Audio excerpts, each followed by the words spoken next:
اعوذ باللہ من الشیطان الرجیم بسم اللہ الرحمن الرحیم السلام علیکم ورحمۃ اللہ وبرکاتہ۔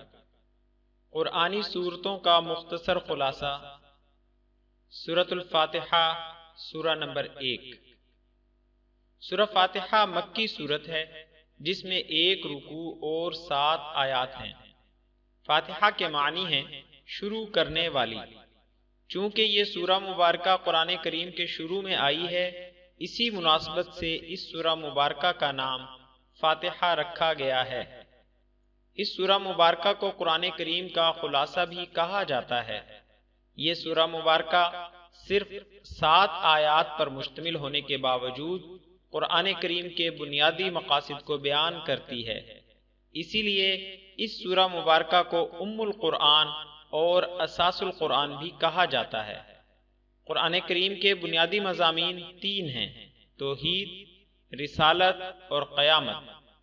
اس سورہ مبارکہ کی ابتدائی 2 آیات اور چوتھی آیت میں توحید کا بیان ہے، تیسری آیت میں قیامت کا ذکر ہے، جبکہ 5ویں اور 6ٹھی آیت مبارکہ میں نبوت اور رسالت کی طرف اشارہ ہے۔ اسی طرح اس سورہ مبارکہ میں اللہ تعالیٰ کے اسماء و صفات، عبادت و ہدایت اور مدد کا ذکر بھی ہے۔